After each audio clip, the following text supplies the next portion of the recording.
శ్రీమాత్రే నమ. జయ గురు దత్తాత్రేయ నమ. ఈ వీడియోలో మనం ఆలస్య వివాహానికి మనం నివసిస్తున్నటువంటి గృహం ఎంతవరకు కారణమవుతుంది, అలాగే మన జాతకంలో నడుస్తున్నటువంటి దశలు, వాటి పరిహారాలు ఈ వీడియోలో తెలుసుకునే ప్రయత్నం చేద్దాం. ఏదైనా ఒక గృహంలో వాస్తు దోషాలు ఉన్నప్పుడు అవి కంపల్సరీగా ఆ గృహంలో నివసిస్తున్నటువంటి వ్యక్తుల మీద, అంటే అందరి మీద ప్రభావం చూపడం జరుగుతూ ఉంటుంది. అయితే వారి వ్యక్తిగత జాతకాలలో వారికి జరుగుతున్నటువంటి దశలను బట్టి కూడా ఈ ఫలితం ఇవ్వడం జరుగుతూ ఉంటుంది. ఒక కుటుంబంలో ఒక 6-9 ఉన్నప్పుడు ఒక్కొక్కరి ఆలోచనలు, ఒక్కొక్కరి అలవాట్లు ఒక విధంగా ఉంటాయి. 3 పిల్లలు ఉన్నప్పుడు ఒక పిల్లవాడు మంచి టాప్ ర్యాంక్లో చదువుతుంటాడు, ఒక పిల్లవాడు పెద్దగా చదువు మీద ఆసక్తి లేకపోవడం, ఒకడు క్రీడా రంగంలో ఇంట్రెస్ట్ చూపడం.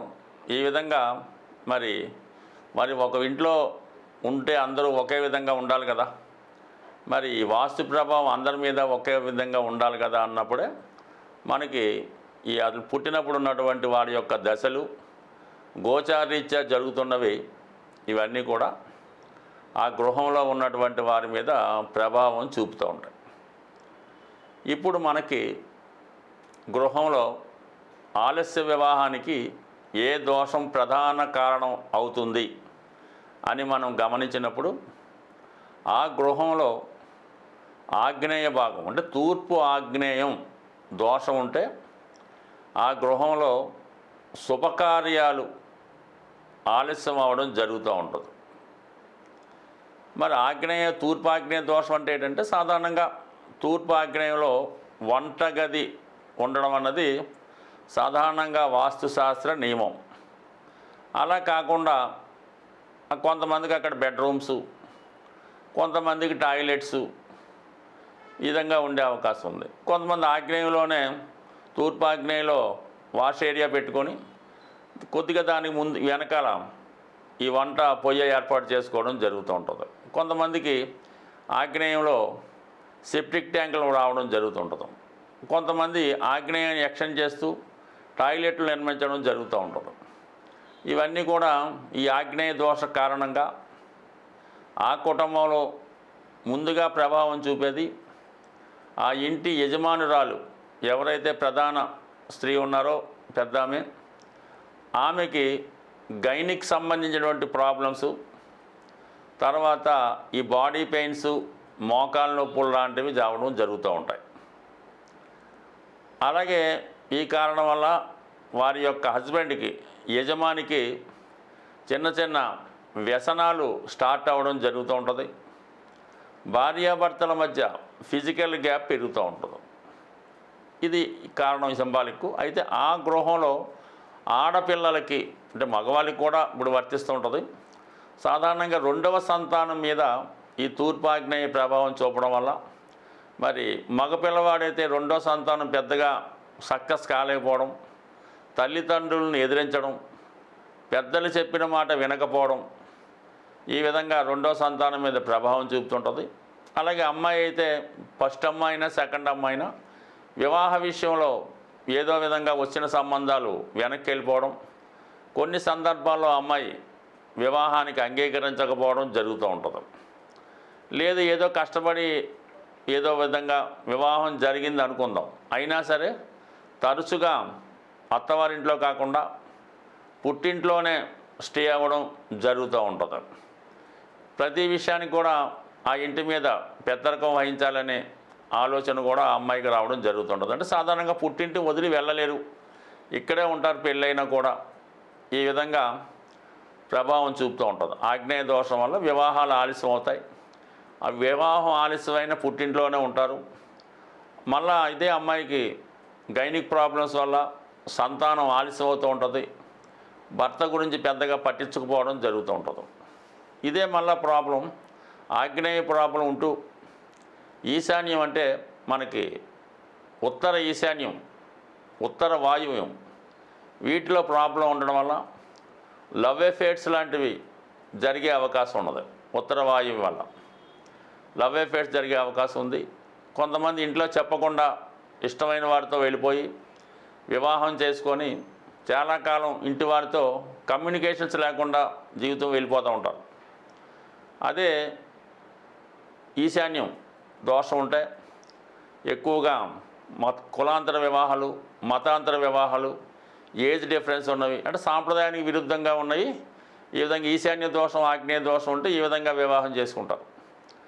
ఆగ్నేయ దోషం, వాయువు దోషం ఉంటే ఇంటర్ కేస్ట్ కాకుండా సేమ్ కేస్ట్ అయినా వివాహం చేసుకొని బయటికి వెళ్ళిపోవడం జరుగుతూ ఉంటుంది. అదే నైరుతి దోషం ఉందనుకోండి, ఆ అమ్మాయి బలవంతంగా ఇతరుల అమ్మాయిని ఎత్తుకుపోయి, అంటే ఏదో విధంగా మోసం చేసో, ఇంకో అమ్మాయి ఇష్టం లేకుండా వెళ్ళదు, మోసం చేసో బ్లాక్మెయిల్ చేసో ఇంకో విధంగానూ అమ్మాయిని ఇంట్లోంచి తీసిపోయి బలవంతంగా పెళ్లి చేసుకోవడం, అది కూడా జరుగుతూ ఉంటుంది. అంటే ఇది ఒక రాక్షస పూర్వం జరిగేవి.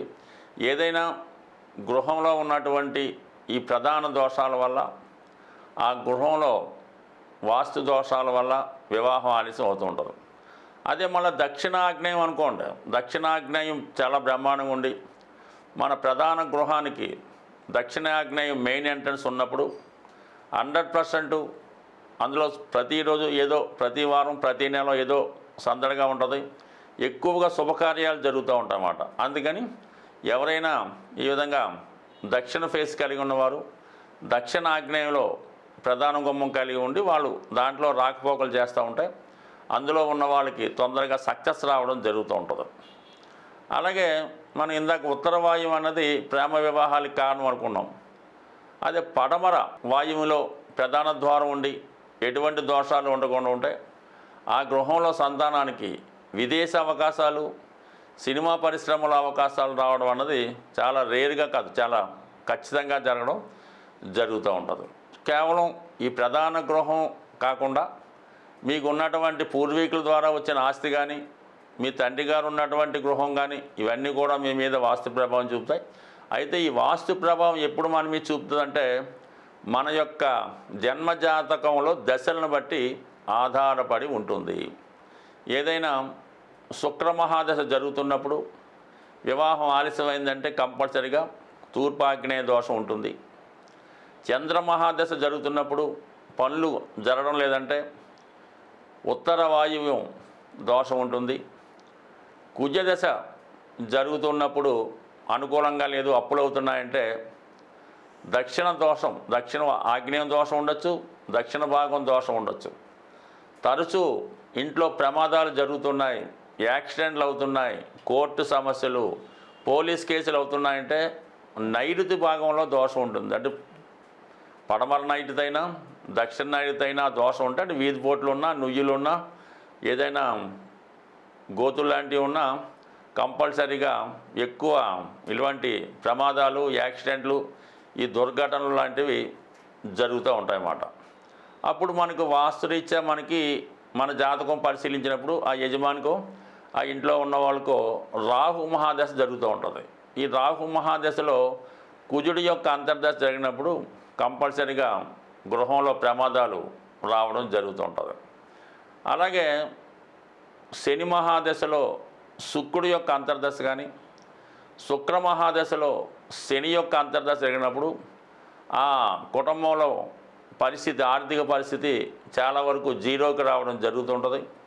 కొంతమంది గృహాన్ని కంప్లీట్గా విడిచిపెట్టి వేరే ప్రాంతానికో వేరే దేశానికో మైగ్రేట్ అవ్వడం జరుగుతుంటుంది. అంటే జీవితం మళ్ళా ఒక మలుపు తిప్పి పూర్తిగా జీరో చేసి మళ్ళీ కొత్త జీవితం ఇచ్చే విధంగా ఈ దశలు నడుస్తూ ఉంటాయి. ఇటువంటి దశలు నడిచినప్పుడు మన గృహంలో కూడా కంపల్సరీగా మరి నైరుతి దోషం కానీ, వాయువ్య దోషం కానీ, ఆగ్నేయ దోషం కానీ లేకుండా చూసుకుంటే ప్రమాదకర సంఘటనలు ఏవి జరగకుండా టెంపరీగా వాయిదా వేయచ్చు.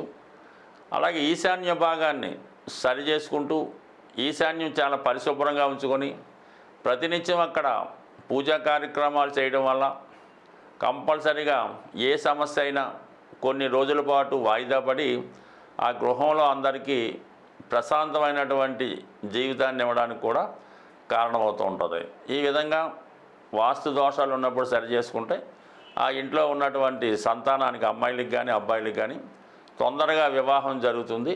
అలాగే జాతకంలో ఉన్నటువంటి దోషాన్ని దశని గమనించి దాని ప్రకారం సులువైన పరిహారం చేసుకోవచ్చు. పెద్దగా ఏమి లక్షలు వేలు వందలు ఖర్చు పెట్టకుండా సింపుల్ పరిహారంతో మీ యొక్క ఇటువంటి వాస్తుపరమైనటువంటి సమస్యలుంటూ జాతకపరమైన సమస్యలుంటూ వివాహం ఆలస్యం అవుతుంటే దాన్ని సరి చేసుకుంటే తొందరగా సక్సెస్ అవుతుంది. ఫ్యూచర్లో అటువంటి దోషాలు అటువంటి ఇబ్బందులు కలగకుండా సర్వేజన సుఖినో భవంతు. శాంతి.